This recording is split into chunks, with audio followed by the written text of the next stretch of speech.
Au départ de Ouarzazate et en direction de Zagora, nous partons à la découverte de la vallée du Drap. La route en direction d'Agde offre un spectacle étonnant de petites montagnes, d'anti-atlas, de plateaux, de déserts minéral imprégnés de couleurs chatoyantes. Cette ancienne route des caravanes conduit à la célèbre ville de Tombouctou et longe, à partir d'Agde, sur 80 km, le fleuve Drap.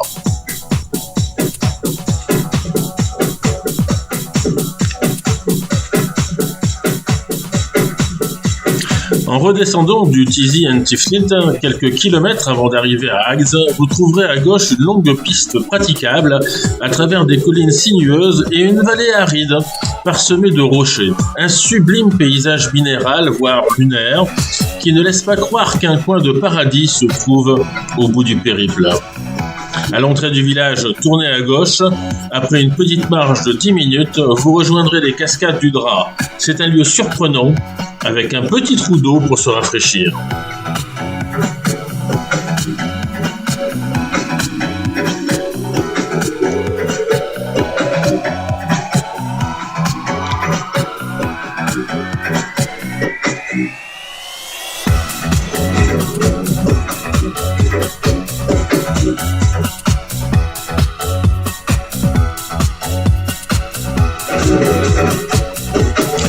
À Agde, petit village paisible au pied du Djebel Kissane, 1531 mètres, on retrouve à proprement parler la vallée du Drap et son oued. Sur la place principale se trouve le souk aux dattes, le souk aux légumes et de nombreux commerces.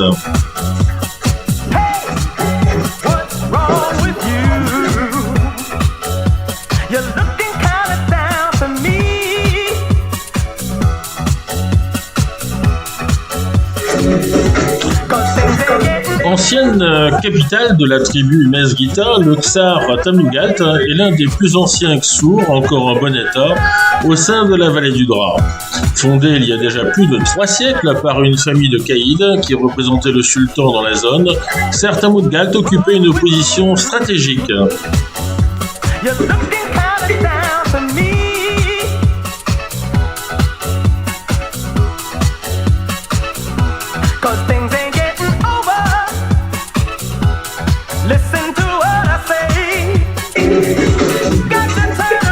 On pénètre dans le centre de Zagora par la monumentale porte de Ouarzazate.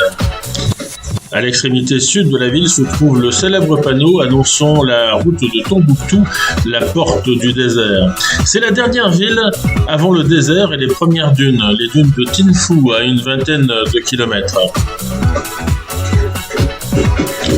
L'occasion aussi de faire le point sur le véhicule. Ne manquez pas le garage Iriki.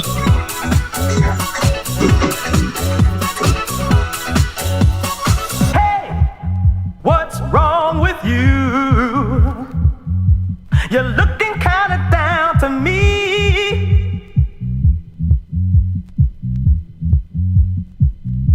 'Cause things ain't getting over. Listen to what I say.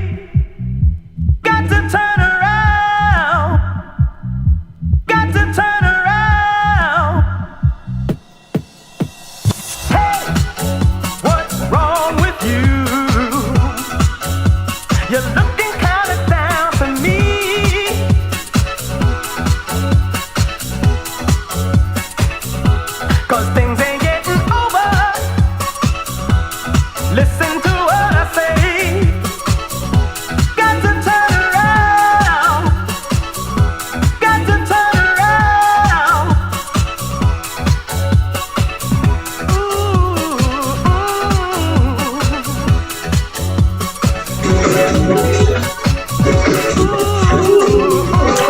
Rendez-vous ensuite jusqu'à Amezrou, petit village au pied de l'ancienne Casbah des Juifs.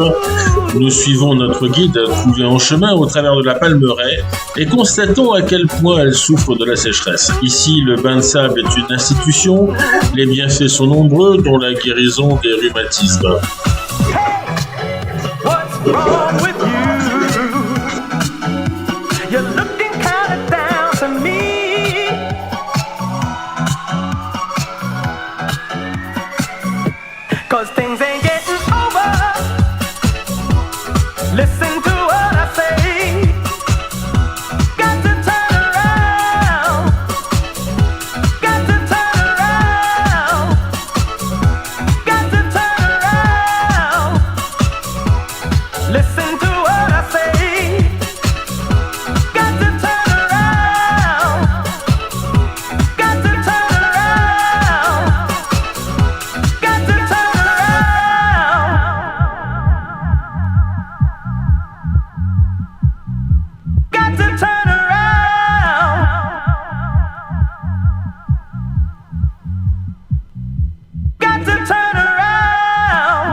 Non loin de là, toujours en direction de Mamid, se trouve la ville de Tamgrout, un grand centre religieux de la région avec la Zaouïa Sidi Nasseri.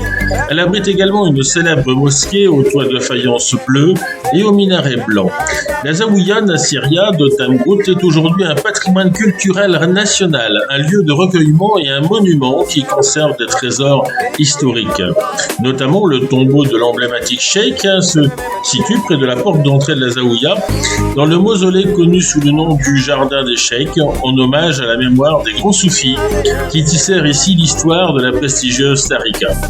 C'est là que se trouve aussi la première bibliothèque du désert, une bibliothèque coranique créée au XVIe siècle.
Nous poursuivons notre descente vers le sud et sortons de la nationale pour visiter Tinphou.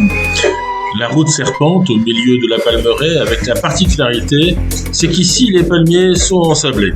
À quelques kilomètres, nous partons explorer les dunes de Tinphou. Ce petit erg est accessible à tous les véhicules et il est assez facile de s'y repérer. Ce petit erg, donc de dunes, est à quelques centaines de mètres par une piste parfaitement carrossable. Quelques auberges sont à proximité et au fond, on aperçoit les sommets des Djebel Ouaza. On ne peut pas se perdre dans Tinphou comme à Merzouga ou à Chebi, mais on peut déjà y trouver le sable, monter sur une dune, ou au contraire, au creux des vagues de ce sable, s'imaginer être seul au monde.